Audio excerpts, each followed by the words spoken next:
Hi friends, welcome to our channel.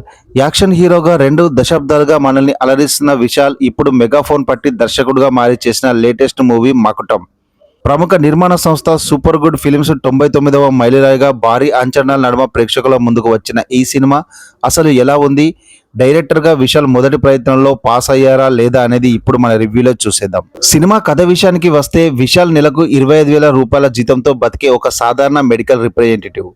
ప్రేమించి పెళ్లి చేసుకున్న భార్య, 2 పిల్లలతో కలిసి చాలీచాలని సంపాదనతో కాలం గడుపుతుంటాడు.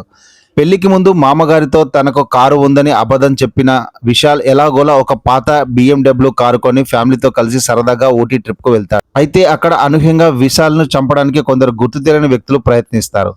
అసలు ఈ సామాన్య మెడికల్ రిప్పై అంతటి దాడి జరగడానికి కారణం ఏంటి, గతంలో ఉన్న విశాల్ ఎవరు, అన్నపూర్ణ పాత్రతో కృపకు ఉన్న సంబంధం ఏంటి, శత్రువుల నుంచి తన కుటుంబాన్ని కృప ఎలా కాపాడుకున్నాడు అనేది అసలు కథ. అయితే కథపరంగా చూస్తే మకుటం మనకు ఎన్నో పాత రివెంజ్ ఫ్యాక్షన్ సినిమాలను గుర్తు చేస్తుంది.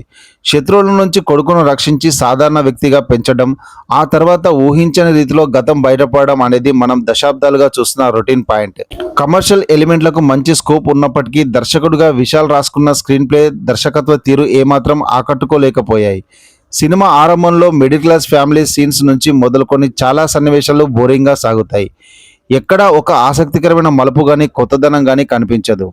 విజువల్ ఎఫెక్ట్స్ నాసిరకంగా ఉండడంతో పాటు రొటీన్ డ్రామా ప్రేక్షకుడి సహనానికి తీవ్ర పరీక్ష పెడుతుంది. ఇక నటీనటుల విషయానికి వస్తే విశాల్ ద్విపాత్రాభినయంతో తండ్రి కొడుకులుగా కనిపించారు.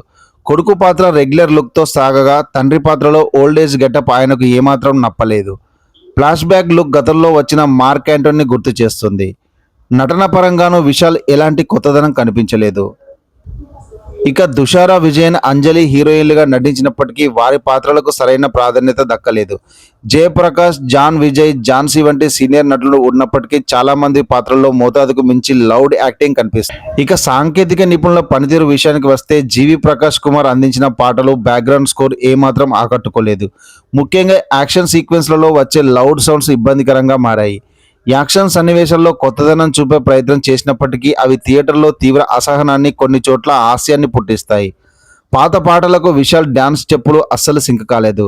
సూపర్ గుడ్ ఫిల్మ్స్ పెట్టిన ఖర్చు స్క్రీన్పై కనిపించిన సరైన కంటెంట్ లేకపోవడంతో ఆ గ్రాండియర్ అంతా వృధా అయిపోయింది. ఓవరాల్గా చెప్పాలంటే రొటీన్ కథతో వచ్చిన మకుటం కథనంలోనూ టేకింగ్లోనూ ఎలాంటి కొత్తదనం చూపించలేక పూర్తిగా నిరాశపరిచింది.